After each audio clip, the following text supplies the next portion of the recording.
Welcome to Short-Term Rental Riches, where we'll discuss investing in real estate, but with a specific focus on short-term rentals to help you build wealth faster with as little headache as possible. This week, we're going to answer some questions. We're going to answer quite a few questions from you guys. So this will be the first time doing this. We do get lots of questions. I usually try to bundle them up and put them in a podcast episode.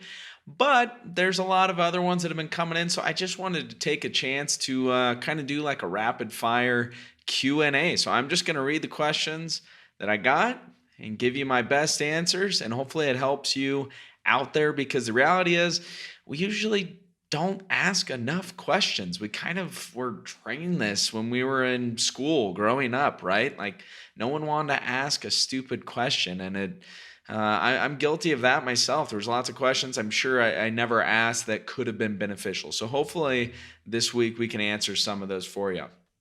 The first one is from Bill in Mississippi.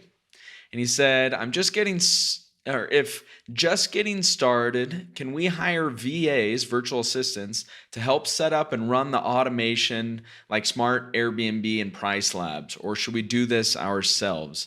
I'm trying to purchase my first one. So Smart B&B, that is a management software for short-term rentals. Price Labs is a dynamic pricing tool for short-term rentals, specifically for short-term rentals.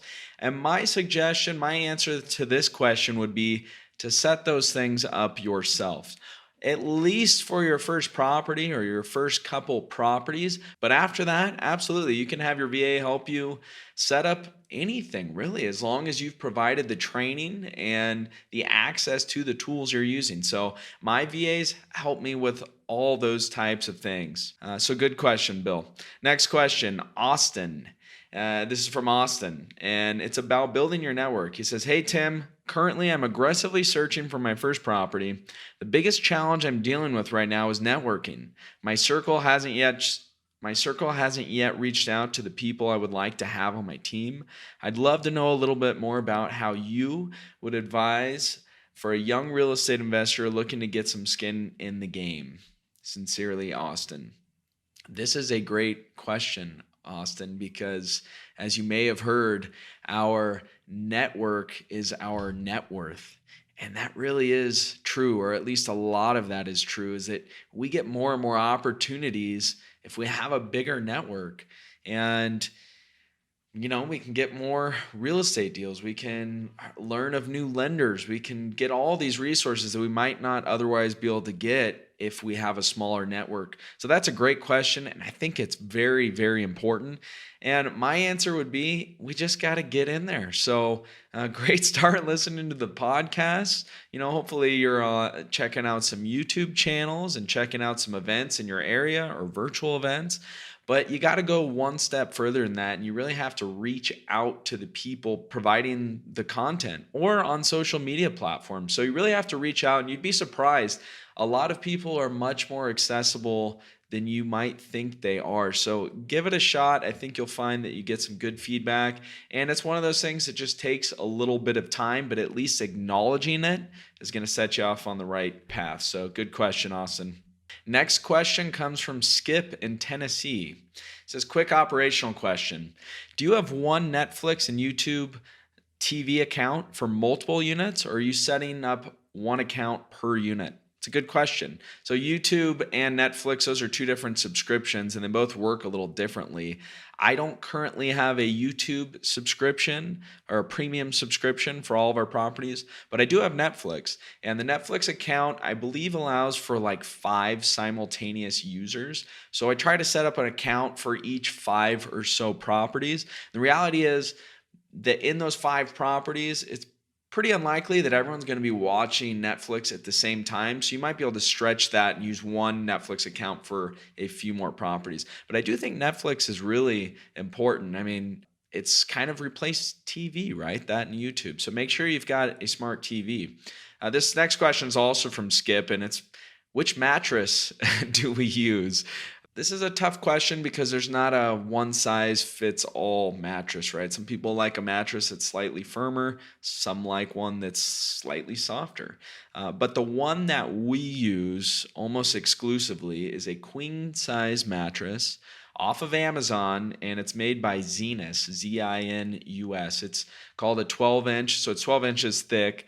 Green tea memory foam mattress. We get really good feedback on this. Again, from the majority of all of our guests. We can't have a perfect mattress for everyone, unfortunately, but this one's worked out really well. And I know personally, I like it. I sleep in a lot of these different rentals when I'm visiting the US, and I really like it. And it ships in a box. It's easy to get. By the way, we have this mattress and we have a lot of other favorite resources on our website at restmethods.com under recommended resources. So you can go there and check out the door locks we use, a lot of the software we use, a lot of the things we talk about on this podcast. So great question, Skip. Next question from Wayne in Arizona. Says, first, congrats on the 100th episode. Well, thank you, Wayne. I found your webinar and your weekly podcast to be very helpful and practical, so thank you for that.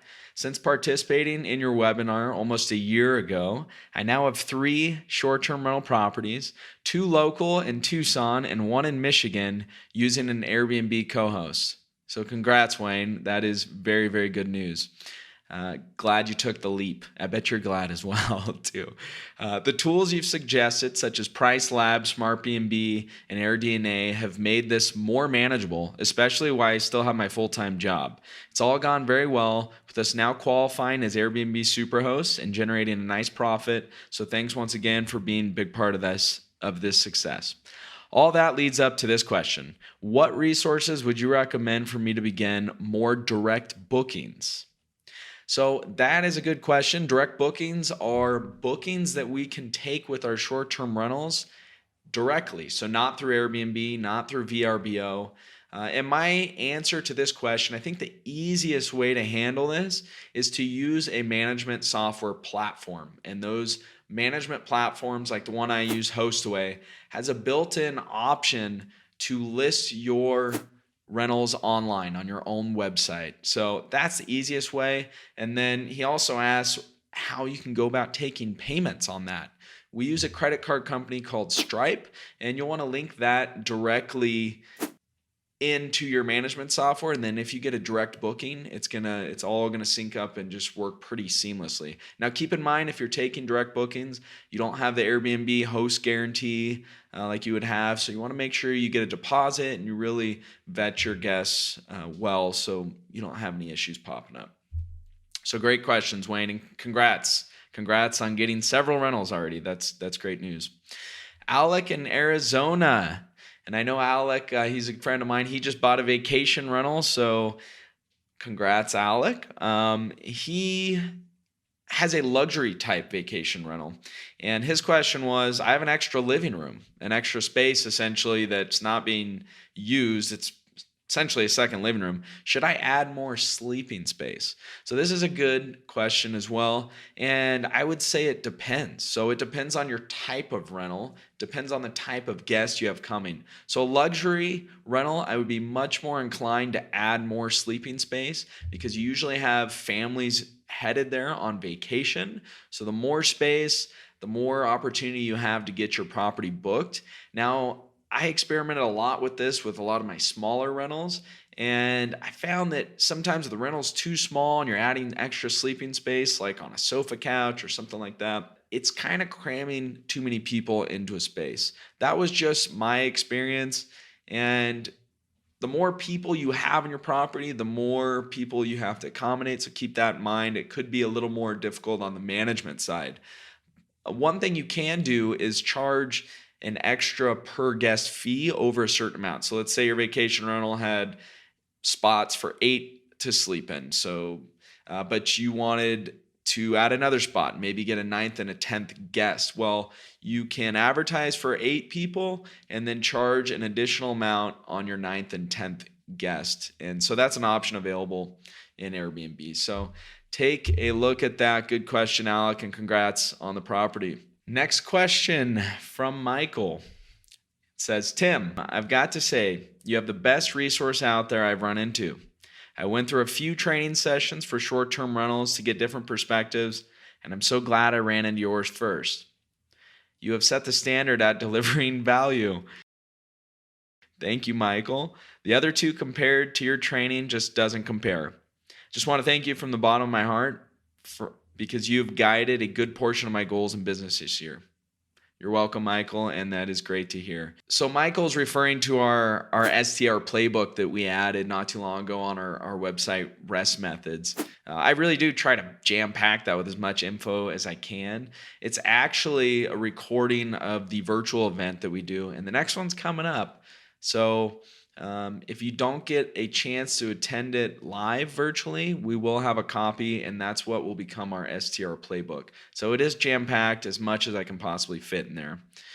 So his question says, any tips on utilizing Hostfully guidebooks? I was attempting to do one guidebook per property, but that would cost a lot. I want to do that because each property has different instructions on entering into the property. So that's a good question. And Hostfully is the guidebook resource that I recommend. It's the one that I use with all my properties. And I would say, they do charge you per property. Now, a lot of my properties are very similar. They're in multifamily properties, so I might have 4 units that are pretty much identical. I don't send my checkout instructions in the guidebook because those are changing with each guest and it would just be a little too much hassle.